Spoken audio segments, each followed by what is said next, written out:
سیدنا مولانا محمد مبارک وسلم صلاۃ و سلام علیک یا رسول اللہ صلی اللہ تعالی علیہ وسلم۔ حضرات محترم، میرے اور آپ کے آقا کریم حضور صلی اللہ تعالی علیہ وسلم کے والد اور والدہ کا نکاح ہوا۔ دن کون سا تھا؟ جمعرات۔ جگہ کون سی تھی؟ مینا۔ اور مہینہ کون سا تھا؟ رجب کا۔ کس مہینے میں شادی ہوئی؟ رجب کے مہینے میں۔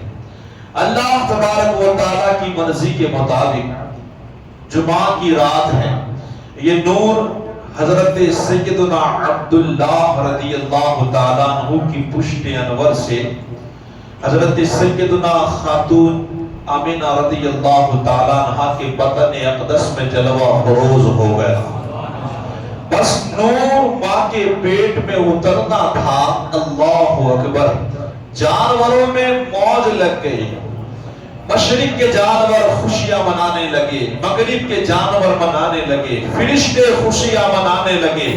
اور کیوں نہ منائے؟ وہ جانتے تھے وہ آنے والا ہے جس کے لیے زمین کا بچھونا بچھایا گیا۔ اب آنے والے بڑے آئے، مگر وہ آنے والا ہے جس کے لیے آسمان کا سامیانہ لگایا گیا ہے۔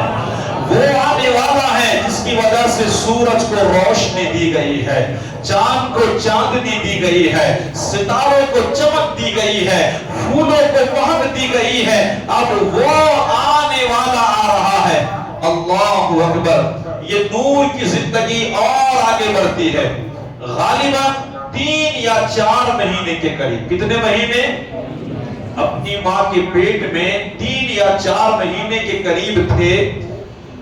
حضرت سیدنا عبد المطلب رضی اللہ تعالیٰ عنہ نے اپنے بیٹے یعنی کہ حضور صلی اللہ علیہ وسلم کے والد کو ملک شام بھیجا۔ کہاں بھیجا؟ ملک شام۔ جب آپ ملک شام تشریف لے گئے، کافی سارے لوگ تھے آپ کے ساتھ، وہاں سے جو بھی کام تھا وہ ختم کرنے کے بعد جب آپ واپس تشریف لا رہے تھے تو یثرب ہو کر کے آئے، جسے آج مدینۃ المنورہ ہم کہتے ہیں۔ تو جب مدینۃ المنورہ آئے تو آپ بیمار ہو گئے۔ آپ کیا ہوئے؟ حضور کا نور کہاں ہے ابھی؟ ماں کے پیٹ میں۔ کہتے ہیں کہ حضرت سیدنا عبداللہ رضی اللہ تعالی عنہ کافی دنوں تک بیمار رہے۔ آپ کے ساتھ جو لوگ تھے وہ بھی رک گئے۔ اور یاد رکھیے گا حضرت سیدنا عبداللہ رضی اللہ تعالی عنہ کا ننیھال ہے مدینہ۔ آپ کی نانی وہی کی تھی، گویا آپ کے کافی رشتہ دار وہاں رہتے ہوگے۔ آپ ان کے گھر رکے، لیکن قافلے والے کتنی دیر تک رکتے؟ 1 دن 2 دن، کافی دن ہو گئے، لیکن حضرت سیدنا عبداللہ کی طبیعت اچھی نہیں ہوئی۔ اب قافلے والوں نے کہا کہ اب آگے بھی کچھ کام ہے، کب تک یہاں رکیں گے؟ چلو ہم مکے چلتے ہیں اور جا کر کے ان کے والد کو خبر دیتے ہیں کہ آپ کا بیٹا بڑا بیمار ہے۔ کئی دنوں تک ہم نے انتظار کیا لیکن وہ ٹھیک نہ ہوئے تو ہم تو چلے آئے۔ اب ان لوگوں نے ارادہ کیا، یہ لوگ نکلے۔ جب قافلہ مکے کے قریب آیا، پہلے پتا چلتا تھا کہ ہاں قافلہ آنے والا ہے۔ حضرت سیدنا عبد المطلب رضی اللہ تعالیٰ عنہ کو بڑی محبت تھی۔ آپ بھی گویا ویلکم کرنے کے لیے نکلے کہ میرا بیٹا آ رہا ہے۔ بڑے خوش تھے آپ، لیکن جب جا کر کے دیکھا تو اس قافلے میں آپ کا بیٹا نہیں آیا تھا۔ لوگوں نے بتایا کہ دراصل بات یہ ہے کہ آپ کا بیٹا بہت بیمار ہو گیا، کئی دنوں تک ہم رکے، چلو اچھے ہو جائے تو ساتھ میں مکہ چلیں گے، لیکن وہ ٹھیک نہ ہوئے تو ہم انہیں وہیں چھوڑ کے چلے آئے۔ فوراً حضرت سیدنا عبد المطلب رضی اللہ تعالیٰ عنہ نے ان کے بڑے بیٹے حارث کو حکم دیا۔ وہ اونٹ بھی لے کر بڑی تیزی کے ساتھ مدینۃ المنورہ گیا۔ کہاں جاؤ بیٹا؟ جلدی جاؤ اور بھائی کو لے کر کے آؤ، جلدی جاؤ۔ لیکن اللہ کی کچھ اور مرضی تھی۔ جب حارث مدینہ پہنچتے، وہاں تک خبر آئی کہ اس دار الفانی کو آپ نے آخری سلام کہہ کے دار البقا کو لبیک کہہ دیا ہے۔ آپ نے آخرت کا سفر شروع کر دیا ہے، آپ کا انتقال ہو گیا، سوچے بھائی پر کیسی گزری ہوگی، لیکن دل پہ پتھر رکھ کر کے وہ مکے کی طرف لوٹ گیا۔ جب آ رہے تھے کتنے خیالات آئے ہوں گے کہ کیسے میں اپنے والد کو یہ خبر دوں گا۔ یاد رکھیے، جہاں تک میں سمجھتا ہوں، ایک بیٹے کے کاندھے پر باپ کا جنازہ تو ٹھیک ہے، لیکن باپ کے کاندھے پر جوان بیٹے کا جنازہ اٹھانا یہ بڑا مشکل ہوتا ہے۔ باپ کی کمر ٹوٹ جاتی ہے، اور یہ تو حضرت سیدنا عبداللہ سے ان کے والد کو جب پتا چلے گا، بتائے کیسے ان کے دن گزرے ہوگے، کیسی رات گزری ہوگی، وہ وقت کیسا گزرا ہوگا۔ حضرت حارث بڑی تیزی کے ساتھ غم میں ڈوبے ہوئے آ رہے ہیں مکہ کی طرف۔ آنے کے بعد جب اپنے والد کو خبر دی، کس انداز سے خبر دی ہوگی اللہ بہتر جانے۔ کبھی کبھی ہوتا ہے نا، گھر میں ایسے حالات ہوتے ہیں تو ہم لوگ ڈائریکٹ نہیں کہتے، ڈر محسوس ہوتا ہے کہیں ایسا نہ ہو کہ اس کی جان نکل جائے۔ اب حضرت عبد المطلب اکیلے نہیں ہیں، حضرت آمینہ کو بھی بتانا ہے۔ جب حضرت عبداللہ گئے ہوگے، کتنے سپنے آپ نے سجائے ہوگے، کتنی امیدیں باندھی ہوگی، کتنی تمنائیں ہوگی آپ کے ساتھ، لیکن جب پتا چلے گا کہ وہ دنیا میں نہیں رہے ہیں، حضرت آمینہ خاتون پر کیا گزری ہوگی، ان لمحات کو کیسے سنبھالا ہوگا۔ آپ اپنے وطن اقدس کی طرف دیکھ کر سوچ رہے ہوگے، یار ابھی تو میرا بچہ باہر بھی نہیں آیا کہ اس کے باپ کا سایہ اٹھ چکا ہے، ابھی تو میرے بیٹے نے اپنے باپ کے چہرے کو بھی نہیں دیکھا، کیا نہیں سوچا ہوگا۔ آخرکار وہی ہونا تھا جو اللہ کی مرضی تھی۔ حضرت سیدنا عبد المطلب کو بتایا گیا، اس کے بعد حضرت سیدنا آمینہ خاتون رضی اللہ تعالیٰ عنہا کو بتایا گیا۔ اللہ اکبر! لیکن آپ غور کریں، اس وقت کون نہیں رویا ہوگا جب یہ نور صرف ماں کے بطن اقدس میں آیا؟ درختوں نے، پتھروں نے، جانوروں نے، فرشتوں نے خوشیاں منائی۔ جب ان کو پتا چلا ہوگا کہ ان کے والد دنیا میں نہیں رہے ہوں گے، ہر چیز غم میں ڈوب گئی ہوگی۔ فرشتوں نے اللہ سے کہا کہ اے اللہ، یہ کیا ہو گیا؟ یہ تو وہ بندہ ہے جس کے لیے تو نے پوری کائنات کو سجایا ہے، اسے کم سے کم کچھ دن تک اپنے باپ کی گود تو مل جاتی، ان کا پیار مل جاتا۔ فرشتوں نے کہا اے اللہ، تیرا مقبول بندہ یتیم ہو گیا ہے۔ اللہ نے جب یہ سنا تو خدا نے کہا ہے فرشتوں یاد رکھنا، جو میں جانتا ہوں وہ تم نہیں جانتے، اور میرے محبوب نبی کا میں خود حامی و ناصر ہوں۔ اللہ جس کا حامی و ناصر ہو، اس کی کیا بات میں سناؤں؟ اللہ نے خود کہا میں خود حامی و ناصر ہوں۔ لیکن یہاں ٹھہر کر کے ہمیں تھوڑا سوچنا چاہیے۔ سرکار دو عالم کا مقام تو اتنا بڑا ہے کہ اللہ کے بعد سب سے بڑے آخرکار حضور کے والد کا سایہ کیوں اٹھا لیا گیا؟ کیا وجہ تھی؟ یہ بھی تو ہو سکتا تھا کہ اللہ چند سال باپ کی محبت اپنے نبی کو دے دیتا۔ باپ کا پیار ہوتا ہے۔ میں سمجھانے کے لیے آپ کو عرض کر رہا ہوں کہ گویا حضور یتیم ہو گئے، ورنہ ہمیں بڑا ڈر لگتا ہے حضور کے لیے یہ لفظ بولتے ہوئے، کیونکہ حضور یتیم نہیں، حضور تو یتیموں کے والی بن کر کے تشریف لائے، حضور تو یتیموں کو سہارا دینے والے بن کر کے آئے، حضور تو در یتیم ہے، کیونکہ ہم اعلیٰ حضرت و علامہ اقبال والے لوگ ہیں۔ ہم چھوٹے موٹے الفاظ وہ جو بے ادبی لائق ہوتے ہیں حضور کی شان میں بولنے سے ڈرتے ہیں۔ اعلیٰ حضرت کی بارگاہ میں جب ایک شعر گیا نا، کسی نے لکھا تھا کہ شان یوسفی گھٹی تو اس در پہ آ کر کے گھٹی۔ اعلیٰ حضرت کو جلال آیا اور کہا کہ تمہیں شرم نہیں آتی، تم حضور کی شان میں یہ کیا کہتے ہو؟ کہا کیا کہا جائے؟ کہا حضور لوگوں کی شان گھٹانے نہیں، لوگوں کی شان بڑھانے کے لیے آئے ہیں۔ یہ کہو کہ حسن یوسف، حضرت یوسف کی شان بڑھی تو اس در پہ آ کر کے بڑھی ہے۔ علامہ اقبال کی محبت ہے کہ کسی نے کہہ دیا کہ حضور کا کپڑا علامہ اقبال کہتے ہیں یہ حضور کی بے ادبی ہے. صرف عشق دیکھے حضور کی شان میں الفاظ بولنے سے پہلے کتنا سوچنا ضروری ہے. کہاں کیسے بے ادبی؟ اب کپڑے میں مٹی لگ گئی تو وہ تو میلا ہی کہاں جائے گا نا. تو میں نے کہا اس میں کیا بے ادبی ہے؟ عشق والوں کا دل دیکھے.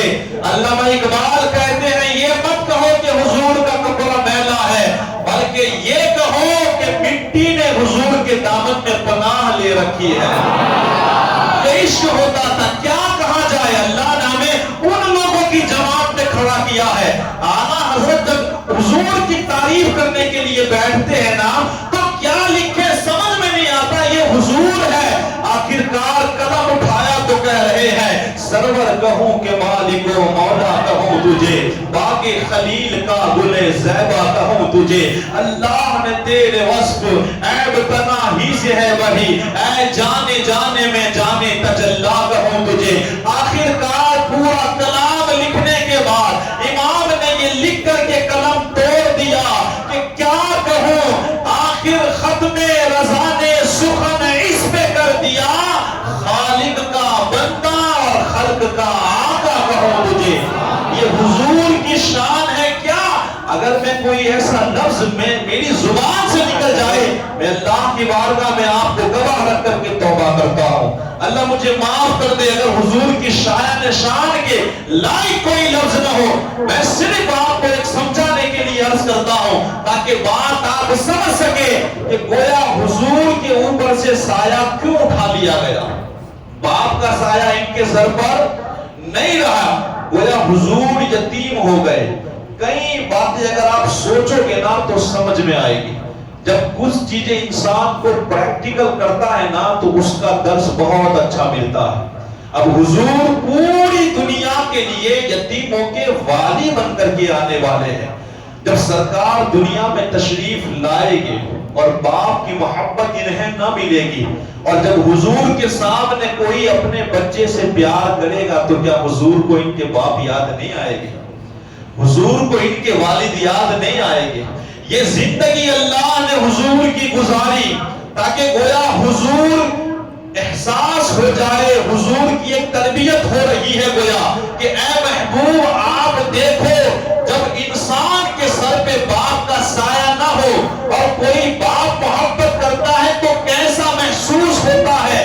اس لیے کہ تمہیں پوری دنیا کے یتیموں کے غمخوار بنا کر کے بھیجا ہے، سہارا بنا کر کے بھیجا ہے. آپ پڑھیں اللہ کے رسول کی زندگی پڑھیں، جب یہ منظر حضور کی زندگی کا گزرا اس کے بعد دیکھیں یتیموں کے بارے میں حضور نے کیا کیا باتیں کہی ہے. وقت بڑا کم ہے لیکن آپ کو اشارہ دیتے چلو. آپ جب عیدگاہ لوگ انتظار کر رہے ہیں نماز کے لیے کھڑے ہیں، سرکار جانے لگے، ایک بچہ ہے رو رہا ہے، سرکار نماز پڑھانے نہیں گئے، پہلے اس بچے کے پاس تشریف لے گئے. کہا ہے میرے بیٹے بتا تو روئے کیوں رہا ہے؟ اس بچے نے کہا آپ پر میرے بابا جان قربان ہو گئے ہیں، میرے سر سے ماں کا سایہ اٹھ چکا ہے، میں یتیم ہوں، میرا کوئی نہیں ہے. سرکار نے اسے سینے سے لگایا. عیدگاہ نہ گئے، اپنے گھر تشریف لے گئے. حضرت سیدنا فاطمہ الزہرا سے کہا بیٹی اسے نہلاؤ، امام حسن حسین جیسے کپڑے پہناؤ، اس کے سر میں تیل لگاؤ، آنکھوں میں سرما لگاؤ. جب اسے تیار کیا گیا اور اس بچے سے میرے نبی کہتے ہیں کیا تجھے اس بات پر فخر نہیں ہے کہ اب تیرا باپ محمد بن عبد اللہ ہے؟ کیا تجھے اس بات پر راضی نہیں ہے کہ تیری ماں عائشہ ہے اور تیری بہن خاتون جنت حضرت سیدہ فاطمہ الزہرا ہے؟ ارے وہ تو کہہ رہا ہوگا کہ یتیمی کی بھی کیا موج ہوا کرتی ہے. یتیموں کے بارے میں دیکھیں سرکار نے کیا، اگر کوئی یتیم بچہ کھڑا ہے نا، اللہ کے رسول تعلیم دے رہے ہیں اپنے بچے سے پیار نہ کرو، اپنے بچے سے محبت نہ کرو. کیوں نہ کرو؟ اگر چند بچے کھیل بھی رہے ہیں نا تو ہمارے رسول کی تعلیم یہ ہے کہ بیٹا کہہ کے نہیں بلانا ہے، اس کا نام لو. کہا یا رسول اللہ ہمارا بیٹا ہے. آقا فرماتے کہ اگر تم نے تڑپ کے کہا کہ تمہارا بیٹا تو کہیں ایسا نہ ہو کہ تم اسے گلے لگاؤ، پیار کرو، اگر کوئی یتیم بچہ ہوگا تو اسے اس کا باپ یاد آ جائے گا، اس کا دل تڑپے گا۔ میرے نبی نے کیسی تعلیم دی! آقا فرماتے ہیں اگر کوئی بیوہ عورت ہے نا تو وہاں اپنی عورت کے ساتھ محبت بھری باتیں نہ کیا کرو۔ کاش ایک مسلمان اسلام کو سمجھتا، ہم کہاں اسلام سمجھے ہیں۔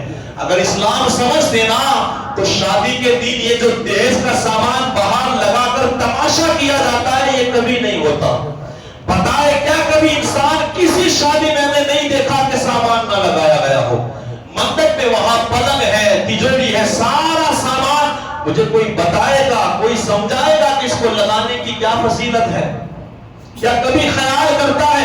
ہو سکتا ہے وہاں کوئی غریب بیٹی آئی جس کے سر پہ باپ کا سایہ نہیں ہے، وہ سارا سامان دیکھے گی، کیا اسے اس کا باپ نہیں یاد آئے گا کہ میرا باپ ہوتا تو مجھے بھی اس طرح سامان دیتا؟ ہو سکتا ہے کسی غریب بیٹی کی شادی ہو گئی ہو اور کسی کی ساس جو بڑی خطرناک ہو وہ لے کر آئی ہو اور بڑا سامان دیکھ کر کے اس کو ہاتھ مار کے یہ کہے دیکھ اس کے باپ نے کتنا دیا ہے، تیرے باپ نے تو کچھ نہیں دیا ہے۔ یہ بھی تو ہو سکتا ہے نا۔ آپ کے گھر آپ کی بیٹی کو ہی دینا ہے نا تو پلنگ ڈائریکٹ آپ اپنے بیٹی کے سسرال میں کیوں نہیں بھیج دیتے؟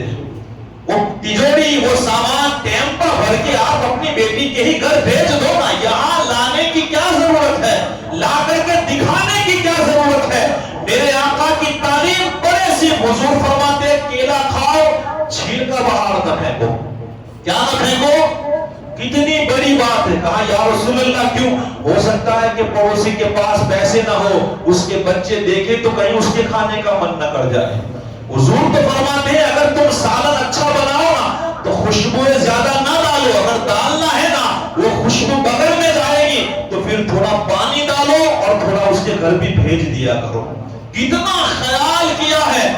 ایک تو یہ کہ حضور صلی اللہ علیہ وسلم دیکھ لے کہ یتیمی کا درد کیا ہوتا ہے، اور ایک دوسری بات یہ سمجھ میں آتی ہے جو لکھتے بھی ہیں کہ اللہ چاہتا تھا کہ میرے محبوب پر کسی کا احسان نہ رہے، کسی کا احسان نہ رہے۔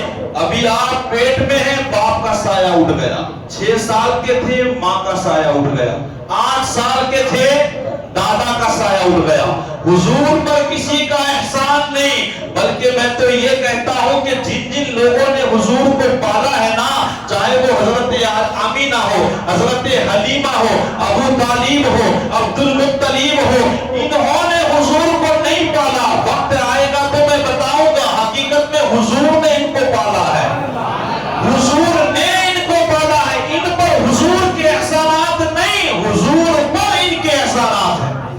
ان لوگوں کے احسانات آپ جو ہماری بات چل رہی ہے 9 مہینے کی، اسی پہ غور کرے۔ ماں کو تکلیف ہوتی ہے لیکن میرے رسول کا یہ احسان ہے آمنہ خاتون پر کہ 9 مہینے میں انہیں کوئی تکلیف نہیں دی ہے۔ کتنا بڑا احسان! اللہ اکبر! یہ بات آپ ابھی ماں کے پیٹ میں تھے کہ ان کے والد کا انتقال ہو گیا۔ یہ نور کی زندگی اور آگے بڑھتی ہے، بڑھتے بڑھتے سمجھ لو کہ 8واں مہینہ چل رہا تھا۔ کون سا مہینہ؟ 8واں مہینہ۔ ایک واقعہ تو یہ میں نے سنایا، ایک اور واقعہ پیش آیا، اور وہ کیا تھا کہ ایک بڑا ظالم بادشاہ تھا ابرہا۔ اس نے ایک گرجا گھر بنایا تھا جہاں وہ رہتا تھا، اور اس کا پلان یہ تھا کہ لوگ کعبے کو نہ جائیں بلکہ یہاں آئے اور میرے یہ جو گرجا گھر میں نے بنایا اس کا طواف کرے، یہاں عبادت کی جائے، اس کی تمنا تھی۔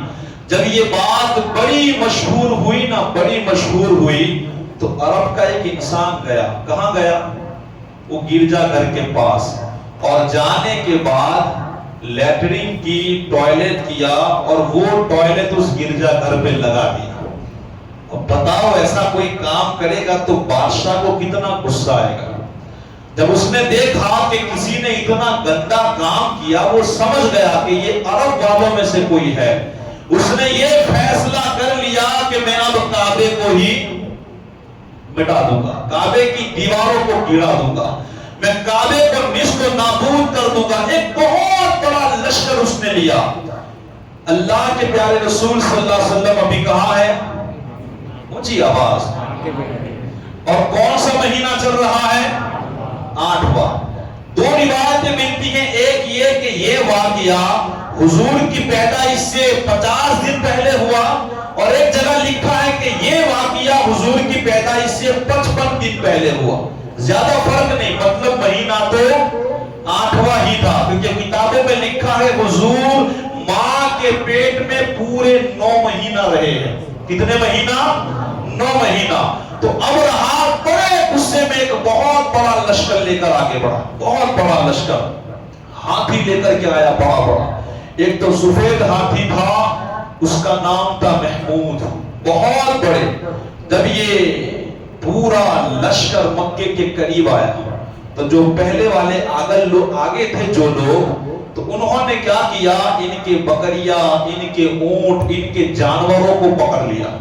جب پتا چلا مکے والوں کو کہ ابرہہ آ رہا ہے، کعبہ ڈھانے کے لیے آ رہا ہے، اور اس نے ہمارے جانور بھی پکڑ لیے ہیں، تو حضرت سیدنا عبد المطلب رضی اللہ تعالیٰ اس سے ملنے کے لیے گئے. ملنے کے لیے گئے، جا کر کے بات کہی. کہا کہ جب جیسے ہی آپ گئے نا، آپ کی پیشانی میں گویا نور محمدی کا وہ فیض مل چکا تھا. اتنے خوبصورت تھے کہ وہ فوراً کھڑے ہو کر کے تعظیم کرنے لگا. اور آپ جب اس کے قریب گئے، کہا کس بات سے آئے ہو؟ حضرت عبد المطلب نے کہا کہ تیرے سپاہیوں نے ہمارے جانوروں کو پکڑ لیا اور اس میں میرے 200 اونٹ ہیں، آپ ہمیں وہ جانور دے دیں. اب رہا کہنے لگا تمہیں معلوم ہے میں کس لیے آیا ہوں؟ کہا ہاں معلوم ہے کہ تم کعبہ ڈھانے کے لیے آئے ہو. تو عبد المطلب سے وہ کہنے لگا کہ تم اس کے بارے میں کچھ بات نہیں کرو گے؟ کہا نہیں، میرا مال مجھے دے دے، وہ خدا کا گھر ہے وہ جانے، وہ خدا کا گھر وہ جانے، تو جانے، جو میرا مال ہے تو مجھے لوٹا دے. اللہ اکبر. آپ نے ان کا مال لوٹا دیا. اس کے بعد جب یہ تیاری کرنے لگا، محمود ہاتھی کو اٹھانے لگا، وہ اٹھنے کو تیار نہ ہوا. تینوں دشا کی طرف وہ جانے کو تیار تھا. ادھر جائے تو چلتا، ادھر جائے تو چلتا، پیچھے جانے کو تیار، لیکن آگے بڑھنے کو تیار وہ تھا ہی نہیں.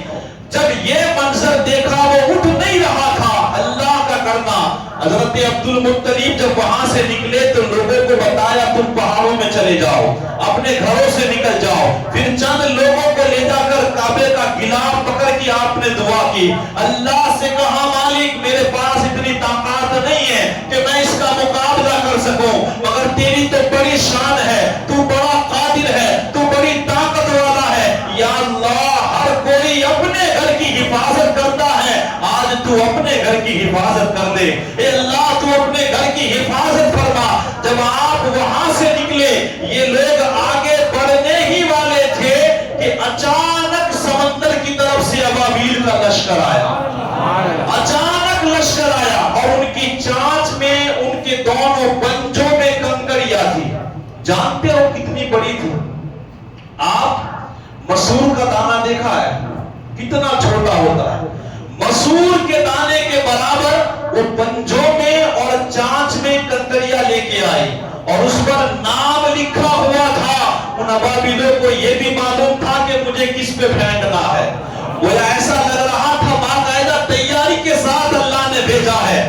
لکھا ہے کہ جس پر کنکری پڑتی یوں سمجھو کہ اس کا بھوسا ہو جاتا، سارے اعضاء کے ٹکڑے ہو جاتے، سر پہ گرتا تو سرین سے نکل جاتا، ہاتھی پر بیٹھا ہوتا تو ہاتھی کے آر پار ہو جاتا.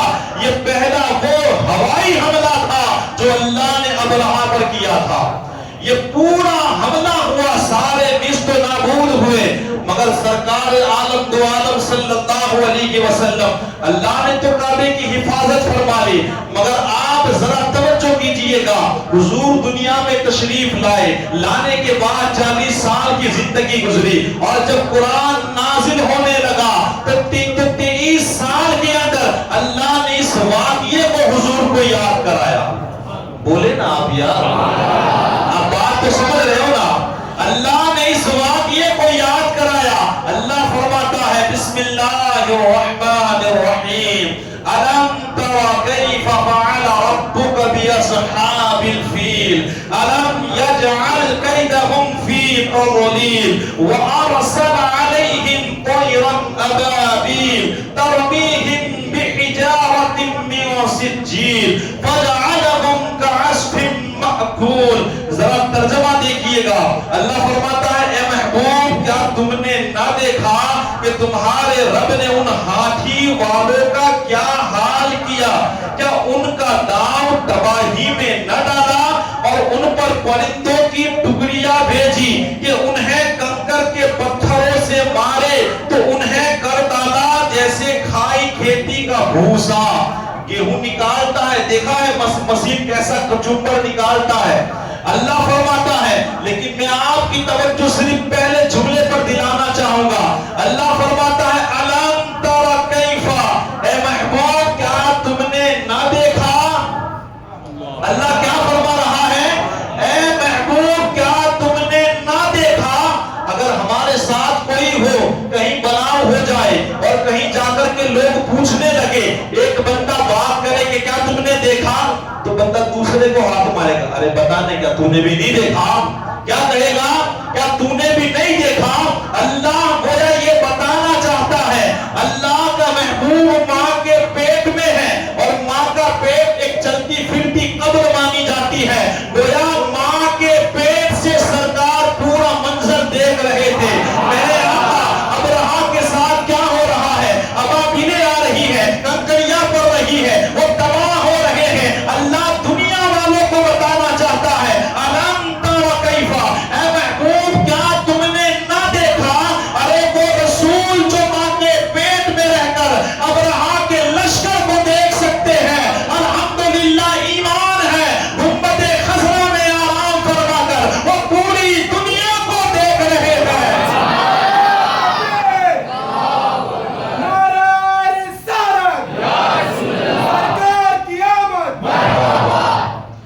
اللہ تبارک و تعالیٰ یہ دنیا کو بتا رہا ہے کہ جو ماں کے پیٹ میں رہ کر کے دیکھ رہا ہے. ذرا سوچے, ماں کے پیٹ کی زندگی صرف حضور کی دیکھے, کیا کوئی ان کی طرح ہو سکتا ہے؟ اتنا ہی نہیں, یہ تو حضور کا دیکھنا تھا. اگر دیکھنے پہ بات کی جائے نا تو کئی گھنٹہ چاہیے, لیکن ہمارا موضوع صرف 9 مہینے کے حوالے سے مجھے بات کرنی ہے. آقا کریم صلی اللہ علیہ وسلم اب حضور کی سماعت دیکھے. میرے آقا فرماتے ہیں جب میں اپنی ماں کے پیٹ میں تھا اور لوہے محفوظ پر جب قلم چلتی تھی, اس کی آواز میں اپنی ماں کے پیٹ میں سنا کرتا تھا. اسی لیے تو اعلیٰ حضرت نے کہا دور و نزدیک کے سننے والے وہ کان لالے کرامت پہ لاکھوں سلام, ہم یہاں سے پکارے وہاں وہ سنے مصطفیٰ کی سماعت پہ. حضور کا دیکھنا لاجواب, حضور کا سننا لاجواب. ہے کسی کی ایسی سماعت؟ ہے کسی کی ایسی نظر؟ اور اگر دیکھنے پر سننے پر الحمدللہ ایک نہیں, میں قرآن کی کچھ آیتیں پڑھ دیتا سورہ نمل نکال کر.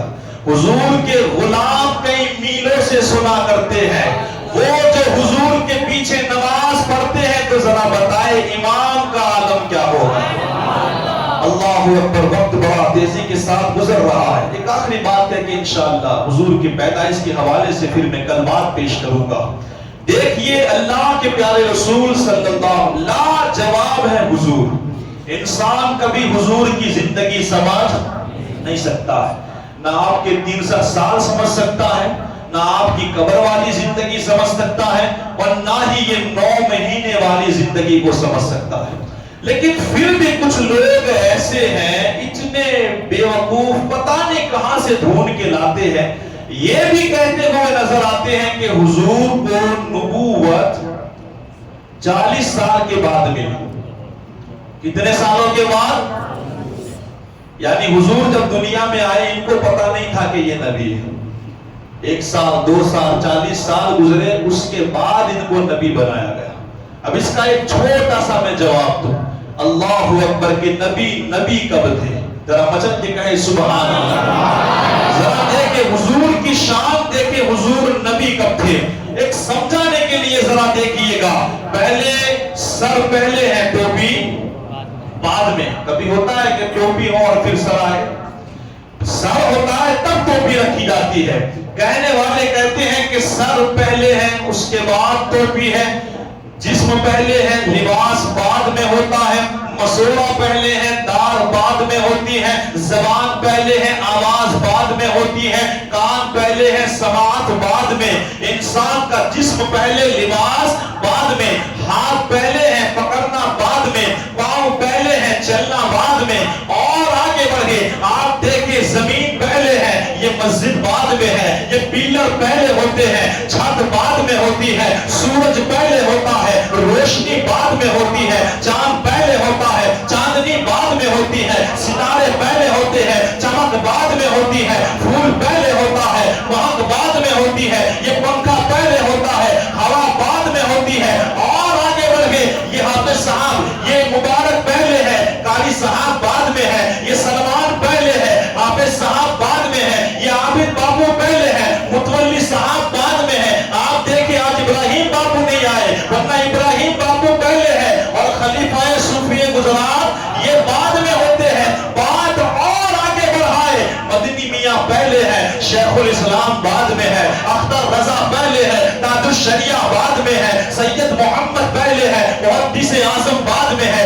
مصطفیٰ رضا پہلے ہے، مفتی اعظم بعد میں ہے. احمد رضا پہلے ہے، اعلیٰ حضرت بعد میں ہے. سید محمد پہلے ہے، مخدوم اشرف بعد میں ہے. اور آگے بڑھے، نصیر الدین پہلے ہے، چراغ دہلوی بعد میں ہے. علاء الدین پہلے ہے، صابر بیا بعد میں ہے. ارے نظام الدین پہلے ہے، محبوب الہی بعد میں ہے. ارے معین الدین پہلے ہے، غریب نواز بعد میں ہے. عبد القادر پہلے ہے، غوث اعظم بعد میں ہے. اور آگے بڑھے، اصغر پہلے ہے، شہادت بعد میں ہے. اکبر پہلے ہے، قربانی بعد میں ہے. عباس پہلے ہے، علم بردار بعد میں ہے. حسین پہلے ہے، شہید اعظم بعد میں ہے. اور آگے بڑھے، صدیق پہلے ہے، ابو بکر پہلے ہے، صدیق بعد میں ہے. عمر پہلے ہے، فاروق اعظم بعد میں ہے. عثمان پہلے ہے، ذوالنورین بعد میں ہے. علی پہلے ہے، اسد اللہ بعد میں ہے. خالد پہلے ہے، سیف اللہ بعد میں ہے. ابو عبیدہ بن جراح پہلے ہے،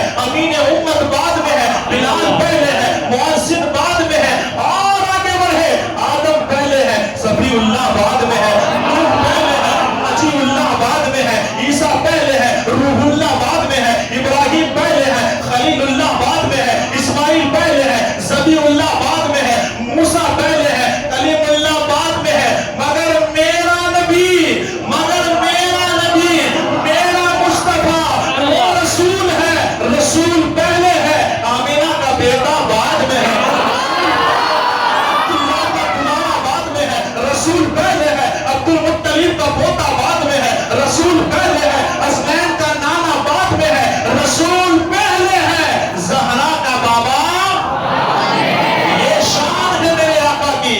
میرے آقا کریم صلی اللہ علیہ وسلم ارشاد فرماتے ہیں، کسی نے پوچھا آپ نبی کب بنے؟ آقا فرماتے ہیں جب حضرت آدم آب و گل کی منزلیں طے کیا کرتے تھے. آج لوگ پوچھتے ہیں کہ یار نبی کو خود نہیں معلوم کہ وہ نبی کب بنے. ہم نے تو ورنہ یہ ساتھ آپ جو تقریریں ہوئی ہے اور کافی ساری کتابیں پڑھی، اتنا تو آپ سمجھے ہوں گے کہ یار اوپر تو کئی لوگوں کو پتا چل گیا کہ نبی آنے والا ہے. کئی لوگوں کو پتا چلا کہ نبی آنے والا ہے. جیسے اللہ نے حضرت آدم کو بتایا نبی آنے والا ہے. آدم نے اپنے بیٹے شیش کو بتایا نبی آنے والا ہے. شیش نے یانس کو بتایا نبی آنے والا ہے. یانس نے قینان کو بتایا نبی آنے والا ہے. قینان نے ملائل کو بتایا نبی آنے والا ہے. قینان نے ملائل کو بتایا نبی آنے والا ہے. ملائل نے یرب کو بتایا نبی آنے والا ہے. یرب نے ادریس کو بتایا نبی آنے والا ہے. ادریس نے متبشرک کو بتایا نبی آنے والا ہے. متبشرک نے لامک کو بتایا نبی آنے والا ہے. لامک نے نوح کو بتایا نبی آنے والا ہے. نوح نے سام کو بتایا نبی آنے والا ہے. سام نے صالح کو بتایا. صالح نے عابر کو بتایا. عابر کے بعد میں نسل چلتے چلتے کتنے نام گناؤ، اللہ کے خلیل سے لے کر، ذبیح سے لے کر، عدنان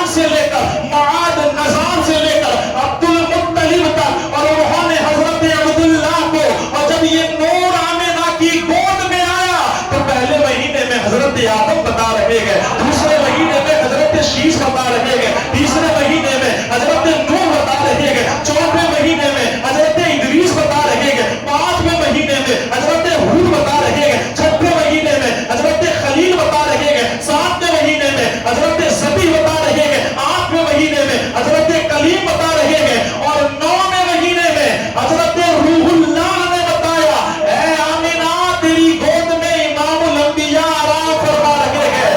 حضور صلی اللہ علیہ وسلم، یہ تو ایمان ہے ایمان۔ میں غلام کی بات کر کے اپنی بات کو ختم کر رہا ہوں۔ اور ہر ولی کسی نہ کسی نبی کا منتر ہوتا ہے، ان کے نقش قدم پر ہوتا ہے۔ عبد القادر جیلانی سے کسی نے پوچھا تم بتاؤ تم کو کب پتا چلا کہ تم ولی ہو؟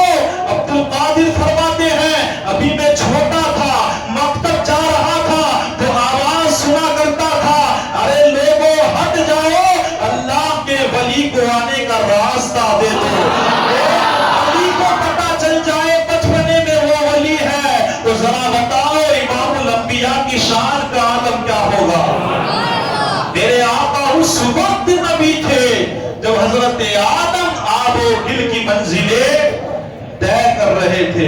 اللہ اکبر، باتیں بہت ساری ہیں انشاءاللہ۔ ولادت کا ذکر کر کے کیا کیا معجزات ظاہر ہوئے، کیسی رونقیں ہوئی، انشاءاللہ کل بیان کرنے کی پوری کوشش کروں گا۔ دعا ہے اللہ تعالیٰ مجھے آپ سبھی کو عمل کرنے کی توفیق عطا فرمائے۔ السلام علیکم ورحمۃ اللہ وبرکاتہ۔